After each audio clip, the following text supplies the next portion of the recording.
அம்மாடி ரோசா, அப்பா கணேஷ், எங்கப்பா இருக்கீங்க? சீக்கிரமா ஆளுக்கு வாங்க. சொல்லுங்க அத்தை, கூப்பிட்டீங்களா? நம்ம பக்கத்து வீட்டு ஜெயா இருந்தாங்கல்ல, எங்க அவங்க பெங்களூருக்கு ஷிஃப்ட் ஆயிருக்காங்களா, அவங்க மருமகளுக்கு சீமந்தமா. நம்ம எல்லாருமே போயிட்டு வந்துடலாம். அத்தை, எனக்கு கிச்சன்ல கொஞ்சம் வேலை இருக்கு, நீங்க போயிட்டு வந்துடுங்களேன்.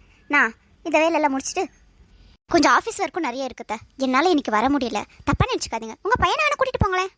என்னம்மா கூப்பிட்டீங்களா? வரேத்த.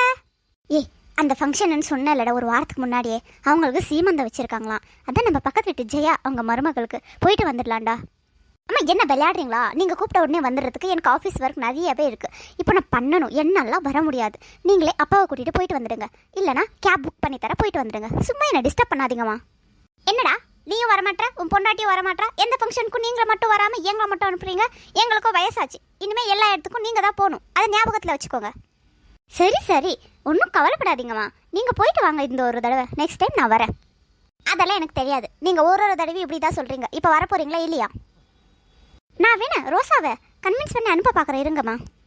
ஹேய் ரோசா, அம்மா தான் ஃபங்க்ஷன் கூப்பிட்றாங்கல்ல, போயிட்டு வாயேண்டி. உங்களுக்கு ஏதாவது வலிக்குதான்னு பார்த்துக்கோங்க, என்னால போயிட்டு வர முடியாது. அங்கே போனால் அவங்க சீமந்தம் தான் பண்ணுறாங்க, சும்மா என்ன டார்ச்சர் பண்ணுவாங்க. அப்புறம் எப்பம்மா விசேஷம் அப்படின்னு என்னால் அவங்களுக்கு பதில் சொல்ல முடியாது. இதெல்லாம் நான் நிறையா பார்த்துட்டேன், என்னால் இனிமேல் எங்கேயுமே போக முடியாது. வேணும்னா நீயும் உங்கள் அம்மாவும் போய்க்கோங்க. உன்னையாச்சும் பரவாயில்ல, அந்த ஆண்டிங்க தான் கேட்குதுங்க. இந்த இருக்கிற பெருசுங்கெல்லாம் என்னையே கேட்டு சாவடிக்கிறாங்க, என்னாலையும் போக முடியல. இதுதான் உங்கள் பிரச்சனையா? நான் பார்த்துக்கிறேன், வாங்க. காலகாலத்தில் ஒன்று பெற்று கொடுத்துருந்தா இவ்வளோ யோசிக்க வேண்டிய அவசியம் வந்திருக்குமா? ஏதோ நாங்கள் தான் வேணான்னு சொல்கிற மாதிரி சொல்கிறீங்க அத்தை. அதான் பிசிஓடி பிரச்சனை இருக்குது, அதனால தான் ஆகலன்னு தெரியும் தானே. அப்புறம் சும்மா பெற்றுக்கலன்னா நாங்கள் ஏதோ வேணான்னு சொன்ன மாதிரியே எல்லாரும் பேசுகிறாங்க, நீங்களும் அதே மாதிரி பேசுகிறீங்க. மனுஷன் ரொம்ப கஷ்டமாக இருக்கத்த. என்ன சீடியோ என்ன ஓடியோ எல்லாமே வரும் தாம்மா. இப்போது அந்த ஓடி வந்திருக்கிறவங்கெல்லாம் குழந்தை பெற்றுக்கலையா என்ன? ஆமாங்க அத்தை, 3 to 4 years ட்ரீட்மெண்ட்க்கு அப்புறமும் பிறந்தவங்க இருக்காங்க, 1 year ட்ரீட்மெண்ட்லேயே பிறந்தவங்க இருக்காங்க. நாங்களும் ட்ரீட்மெண்ட் எடுத்துகிட்டு தான் இருக்கோம், ஆனால் இன்னும் ஆகலை. என்ன பண்ண முடியும்? ஏதோ பண்ணிக்கோங்க. இதுக்கு தான் நான் பேசவே மாட்டேன். சரிடி கோச்சிக்காத, அம்மா பற்றி தெரியாது, அவங்க என்ன திட்டவா செஞ்சாங்க?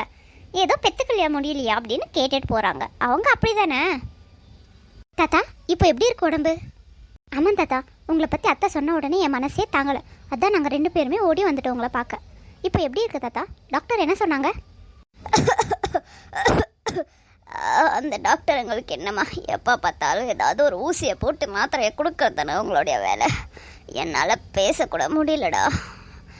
இப்போதான் கொஞ்சமாக பேச முடியுது. நேற்று முந்தானேத்தெல்லாம் கொஞ்சம் சீரியஸாக தான் இருந்தேன், இப்போ பரவாயில்ல.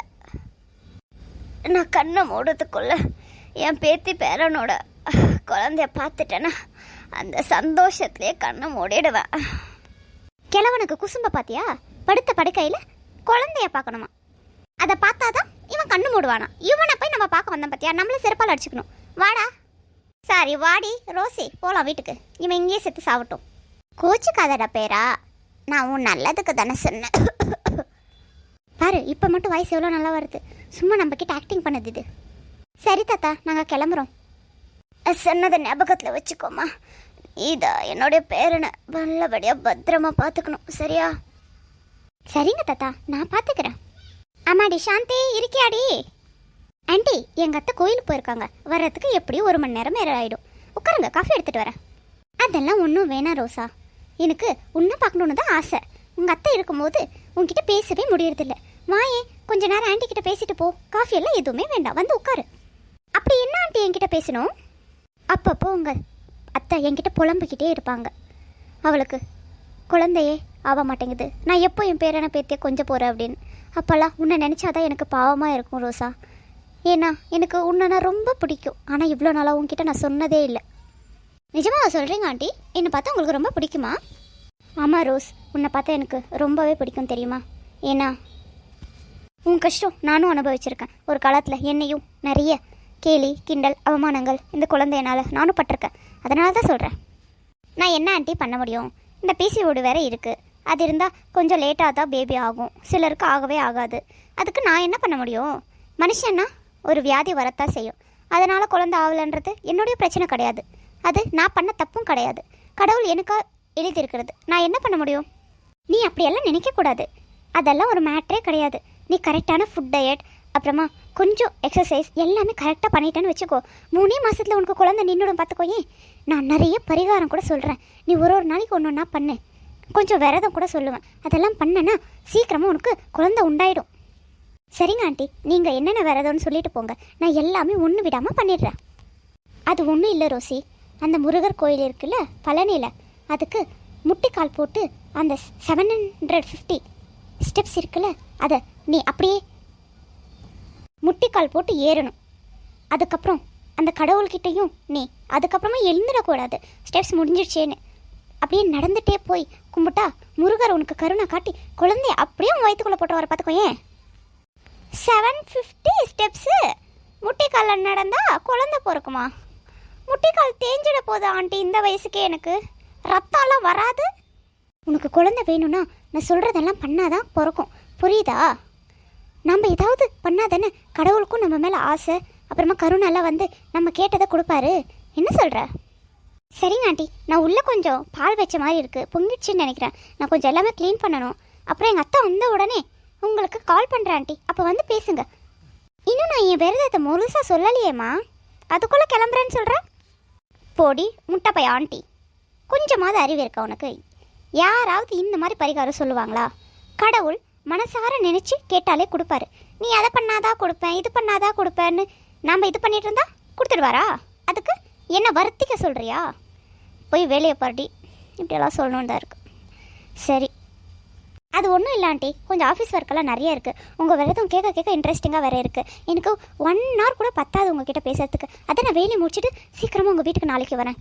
அப்போது உட்காந்து எவ்வளோ விரதம் சொல்கிறீங்களோ சொல்லுங்கள், நான் கேட்குறேன். அதுக்கப்புறம் நான் பண்ணுறேன், ஃபோட்டோ எடுத்து அனுப்புகிறேன். என்னன்றீங்க? இப்படி தான் ரோசா சுறுசுறுப்பாக இருக்கணும். அடடே, இப்போ தான் இந்த தங்கச்சி வீட்டுக்கு வழி தெரிஞ்சதாண்ணா? என்னம்மா பண்ண சொல்கிற? எனக்குன்னு குடும்பம், குழந்தைங்க, குட்டிங்கன்னு வந்துட்டாங்க. அவங்களுக்கு உழைச்சி கொட்டணும்ல, இல்லைனா என்னை பிரித்து மேய்ஞ்சிடுறாங்க. என்ன பண்ண முடியும்? என்ன மாமா திடீர்னு வந்திருக்கீங்க? ஒரே சர்ப்ரைஸா எங்கள் மம்மிக்கு? நல்லா இருக்கீங்களா மாமா? நான் நல்லா இருக்கேன் மருமகனே, நீ எப்படி இருக்க? சரி, 2 பேரும் பேசிகிட்டு இருங்க, நான் குடிக்க ஏதாவது கலக்கிட்டு எடுத்துகிட்டு வந்துடுறேன். உட்காருங்க மாமா.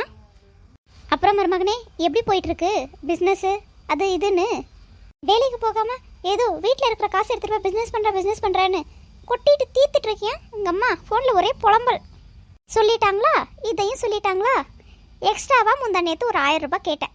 எதுக்குன்னு கேட்டாங்க. அம்மா நான் வெத்தலை பார்க்க பிஸ்னஸ் பண்ண போகிறேன்னு சும்மா ஒரு விளையாட்டுக்கு சொன்னேன். அதை போய் அப்படி சொல்லிட்டு இருக்காங்க. 30,000 சம்பளத்தை விட்டுட்டு நான் போய் 1000 ரூபாய்க்கு பிஸ்னஸ் எவனாவது பண்ண முடியுமா? அம்மா சொல்கிறாங்கன்னு நீங்கள் கேட்குறீங்க மாமா. எனக்கு தெரியாதம்மானே உன் சிக்கனத்தை பற்றி, சும்மா தான் கேட்டு பார்த்தேன். அப்புறம் என்ன இப்போ கறி சோறெல்லாம் போட போகிற? அதான் இப்போ வந்திருக்கீங்கல்ல, போய் கறி வாங்கிட்டு வந்துடுறேன், சமைச்சு போட்டால் முடிஞ்சிச்சு. அந்த கறி சோறை கேட்கலடா, குழந்தைக்கு மொட்டை அடித்து கறி சோறு போடுவாங்கள்ல, அந்த கறி சோறை கேட்டேன். எப்போ போட போகிற? இப்போ எந்த குழந்தையும் இல்லை மாமா, அது பிறந்தா போடுறேன். அட லூசு பயலே, அதான் எப்போ பிறக்கும்னு கேட்குறேன். என் பொண்டாட்டி ப்ரெக்னென்ட் ஆனால் பிறக்கும் மாமா, ஏதோ தெரியாத மாதிரி கேட்குறீங்க. அட முட்டா பயலே, நான் கேட்டது உன் பொண்டாட்டி எப்போதான் கன்சீவ் ஆவா அப்படின்னு. உனக்கு புரியுதா இல்லையா? எதுக்கு மாமா அடுத்த பெட்ரூமை எட்டி பார்க்கணுன்னு நினைக்கிறீங்க? ஆகும்போது ஆகப்போகுது. நாங்கள் இன்னும் 2 வருஷம் பிளான் கூட பண்ணியிருக்கோம், அதுக்கப்புறமா ஆகும். அதை பற்றி உங்களுக்கு என்ன தான் கவலை? என்னடா மாமாவே எதிர்த்து பேசிகிட்டு இருக்க மாதிரி தெரியுது, மன்னிப்பு கேள்டா. பரவாயில்ல விடுமா தங்கச்சி, நம்ம பையன் தானே, ஏதோ ஆர்வக்கோளாறு பேசிட்டேன், நான் வரேன். இப்படியெல்லாம் பேசுகிறது நல்லா இல்லை, தெரிஞ்சுக்கோ. ஆமாம்மா, உங்கள் அண்ணன் பேசுகிறது மட்டும் நல்லா இருக்கு, அப்படி தானே? அவருக்கும் குழந்தைன்னு ஆசை இருக்காதாடா? அவங்க குழந்தை இல்லைன்னு குத்தி காமிச்சிட்டு போகிறாங்க, அது கூட தெரியாத முட்டாள் மாதிரி பேசிகிட்டு இருக்காதம்மா. போய் வெளியே பாரு, இவங்களுக்கெல்லாம் எப்படி சொன்னதை புத்தி வரும். என்னடி ரோசா அழுதுட்டு இருக்கிற மாதிரி தெரியுது? ஒன்றும் இல்லைங்க, படுத்துக்கோங்க. ஹே, நான் தானே கேட்குறேன், சொல்லு, எதுக்காக அழுதுட்டுருக்க? இன்றைக்கி ஒரு குழந்தை அழகாக இருக்குன்னு வெளியில் ஒரு பொண்ணு எடுத்துகிட்டு வந்திருந்தா, நான் தூக்கிக்க போனேன். அதுக்கு அவங்க அம்மா அவளுக்கே குழந்தை இல்லை, அவளை போய் எடுத்துக்க விடுற அப்படின்னு என்ன ஒரு மாதிரி பேசிட்டாங்க. எனக்கு ரொம்ப மனசு வலிக்குதுங்க. நான் எடுத்துக்கிட்டா திஷ்டி பட்டுருமாமா, குழந்தைக்கு ஏதாவது ஆகிடுமாமா அப்படின்னு சொல்கிறாங்கங்க. அடிப்படுத்து கொடி லூஸு, அதுங்கெல்லாம் நம்மளை வெறுப்பேற்றி அதில் குளிர் காயணும்னு நினைக்குதுங்க. அதுக்கு போய் நீ ஊர்காவாக இருக்க, அப்படி தானே? நான் ஒன்று சொல்லட்டா, இவங்கெல்லாம் நம்மளை மனசை புண்ணாக்கி அதில் குளிர் காயணும்னு நினைக்கிற ஜென்மங்க. அதில் போய் நீ ஊர்காவாக சிக்கக்கூடாது. பதிலுக்கு அவளை நீ திட்டிட்டு வந்திருக்கணும். அப்படி பண்ணியிருந்தா நீ என் பொண்டாட்டின்னு ஒத்துட்ருப்ப, வந்து அழுதுட்டுருக்க, கொஞ்சம் கூட அறிவே இல்லாமல். படுத்து தூங்குடி, படித்தவ தானே, உனக்கு கொஞ்சமாவது புத்தி இருக்கா இல்லையா சொல்லு. அப்படியே புறக்காட்டியும் போனால் போகுது. உனக்கு நான், எனக்கு நீ, போதும். எல்லாரும் போடுற ரூல்ஸ்க்கெல்லாம் நம்ம வாழ முடியாது, புரியுதா? காட் நம்மளுக்கு கொடுக்கணும்னு நினச்சா கொடுப்பாரு, இல்லைன்னு இருந்தால் வேணாம் விடு. அதுக்காக இருக்கிற வாழ்க்கையும் தொலைச்சிட்டு மனசை கஷ்டப்படுத்திக்கிட்டு நம்ம எதுக்கு வாழணும்? நம்ம சந்தோஷக்காவது கொஞ்சமாவது வாழணும்ல. இங்கே யாருமே சந்தோஷமாக கிடையாது, புரியுதா? குழந்தை இருக்கிறவனுக்கும் ஒரு கஷ்டம், இல்லாதவனுக்கும் ஒரு கஷ்டம். ஆனால் சொல்லப்போனால் குழந்தை இருக்கிறவன் தான் 1008 பிரச்சனை. அதுக்கு ஃபீஸை பாரு, அதுக்கு ஊட்டி விட்டு டயப்பர் மாற்ற, அது பண்ணு இது பண்ணு. நமக்கு அதெல்லாம் இல்லைன்னு கொஞ்சம் நாளைக்கு சந்தோஷமாக படுத்து தூங்கு, அவ்வளோதானே? நீங்கள் சொல்கிறது உண்மைதாங்க. நான் இனிமேல் யார் என்ன சொன்னாலும் கவலைப்பட போகிறதில்ல. இப்போ தான் என் பொண்டாட்டி கரெக்டாக பேசுகிறா. சரி, படுத்து தூங்கு. அம்மாடி, நீ வைக்காதம்மா சந்திரம், நீ அப்புறமா வை. பெரியவங்கள வச்சதுக்கப்புறமா லாஸ்ட்டாக வை, சரியா? இல்லை ஆண்டி, அத்தை தான் வைக்க சொன்னாங்க. நான் கொஞ்சமாக வச்சுட்டு சீக்கிரமாக போயிடணும், எனக்கு கொஞ்சம் நிறைய வேலை இருக்குது. உனக்கு ஒரு தடவை சொன்னால் புரியாதாம்மா? உங்கள் அத்தையை வந்து வைக்கட்டும், நீ போய் உட்காரு. அப்புறம் எதுக்குடா என்னை ஃபங்க்ஷன் கூப்பிட்றீங்க? நான் பாட்டுக்கு தனியாக என் வேலை என்னமோ, என் வெட்டி என்னமோ அதை பார்த்துட்ருக்கேன். என்னை கொஞ்சம் கூட நிம்மதியாக விட மாட்டாங்க. ஒருத்தி வெய்யின்றா, ஒருத்தி வைக்க வேணான்றா. என்ன கொடுமை சார் இதெல்லாம். அப்புறம் மாப்பிள்ள, நான் அன்றைக்கி சொன்னது என்ன யோசிச்சு வச்சுருக்கேங்க? முடிவு பண்ணிட்டீங்களா? எதை பற்றி மாமா? குழந்தை பற்றியா? அதை நான் சொல்லிட்டேன் இல்லை மாமா, இன்னும் 2 வருஷத்துக்கு எதுவுமே கிடையாது. கொஞ்சம் ஃபினான்ஷியல் ப்ராப்ளம்ஸ் எல்லாம் நிறைய இருக்குது. அதெல்லாம் முடிச்சதுக்கப்புறம் நாங்களே பிளான் பண்ணி குழந்தை பெற்றுக்கலாம் அப்படின்னு இருக்கோம். ஓ, அப்படிதான் சொல்லி ஊரை ஏமாற்றிட்டு இருக்கியா? ஃபினான்ஷியல் ப்ராப்ளம் அப்படி இப்படின்னு. உனக்கு பிறக்காதுன்னு சொல்லிட்டு போடா. அதுக்கே இவ்வளோ பொய்ய சொல்கிற? பிறக்காதுன்னு நான் சொன்னேன். இல்லை, டாக்டர் ரிப்போர்ட்டை நீங்கள் பார்த்தீங்க. ஏன் மாமா சும்மா இருக்கிற குடும்பத்தில் குழியை தோண்டி பொதிக்கணும்னு நினைக்கிறீங்க? அதுதானே இந்த மாமாவோட வேலையே. நாங்கள் மட்டும் குழந்தைய பெற்றுட்டு கஷ்டப்படணும், நீ மட்டும் குழந்தைய பெற்றுக்காம சந்தோஷமாக இருப்ப. அதை பார்த்துட்டு என்னால் எப்படிடா சும்மா இருக்க முடியும்? கொஞ்சமாவது அறிவு இருக்கா இல்லையா உனக்கு? அப்படி வாங்க வலிக்கு. மச்சான், எப்படிடா இருக்க? நல்லா இருக்க மச்சான், நீ எப்படி இருக்க? ரொம்ப நாள் ஆச்சு உன்னை பார்த்து. உட்காருடா, டீ காஃபி ஏதாவது. என்ன குடிக்கிற? ஜூஸ் குடிக்கிறியா? இந்த வெயிலுக்கு ஜூஸ் குடிச்சாதான் இதமாக இருக்கும். அம்மா, என் ஃப்ரெண்டு வந்திருக்கான் பாரு, ஒரு ஃப்ரூட் ஜூஸ் போட்டுட்டு வாங்க. அதெல்லாம் ஒன்றும் வேணாண்டா. எல்லார் வீட்லேயும் அந்த காஃபி டீ ஜூஸ் எல்லாம் குடிச்சு வயிறே நிரம்பி உச்சாவாக போயிட்டுருக்கு கீழே. நான் என்ன பண்ணட்டும்? அதை சரி, என் குழந்தைய இப்போது 4வது பர்த்டே பண்ண போகிறேன்டா. அதுக்கு உன்னை இன்வைட் பண்ணிட்டு போகலான்னு தான் வந்தேன். 4ஆம் தேதி கண்டிப்பாக மறக்காமல் வந்துட்டோம், புரியுதா? எனக்கு அப்புறம் தானடா உனக்கு கல்யாணம் ஆச்சு, அதுக்குள்ளே 4வது பர்த்டே குழந்தைக்கா?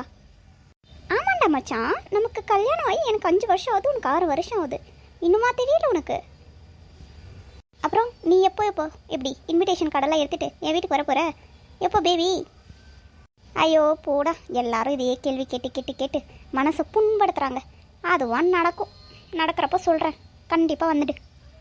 ஆமாங்க்கா, அந்த ரோசிக்கு குழந்தை பிறந்துச்சா இல்லையா?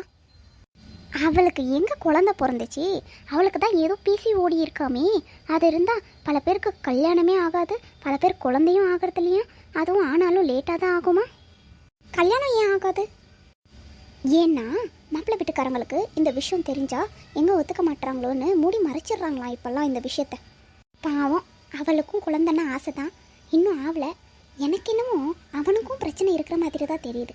ட்ரீட்மெண்ட் எடுத்தும் ஆகலைன்னா என்ன அர்த்தம்? ஏதோ பிரச்சனை தானே அர்த்தம். ஆமாங்க்கா, நீங்கள் சொல்கிறதும் உண்மைதான். ஏதோ பிரச்சனை தான் போல. அவள் அத்தை ஏதோ என்கிட்ட அப்படி இப்படின்னு பீத்திப்பா. இப்போல்லாம் என்கிட்ட பேசுறதுக்கே வரதில்லை தெரியுமா? ஏன்னா நான் அவளை எப்போ உன் பேரனையோ பேத்தையோ எடுத்து கொடுக்க போகிற அப்படின்னு கேட்டுடுவேன்னு என்கிட்ட பேசுகிறதே இல்லை தெரியுமா? உங்களுக்கு எங்கே முகம் இருக்குது உங்ககிட்ட பேசுகிறதுக்கு? அதை சொல்லு முதல்ல. அக்கா, நல்லா இருக்கீங்களா? ஆமாண்டியம்மா, நல்லா இருக்கும். நீ எப்படி இருக்க? என்ன ஏதாவது விசேஷமா? ஆமாங்க்கா, 3 மாதம் முழுக்காமல் இருக்கேன். அதான் நைட்டு ஒரு கேக் கட் பண்ணி செலிப்ரேட் பண்ணலான்னு இருக்கும். அதுக்காக தான் உங்களை கூப்பிட வந்துடுங்கக்கா. நான் கிளம்புறேன். இன்னும் நிறைய வீட்டுக்கு சொல்லணும். இதை ஒரு பெரிய கொண்டாட்டமாக கொண்டாட போகிறோம். சரிம்மா, கண்டிப்பாக வந்துடுறோம். போயிட்டு வா. நான் சொன்னேன்ல ஏதோ ட்ரீட்மெண்ட் எடுத்துகிட்டு இருக்கான்னு. ஏதாவது ஐவிஎஃப்ஓ ஏதாவது பண்ணிகிட்ருப்பா. அது எப்படின்னா, அவன் புருஷனோட ஸ்பெர்ம்ஸை இவ எங்குக்குள்ளே விடுவாங்களாம்.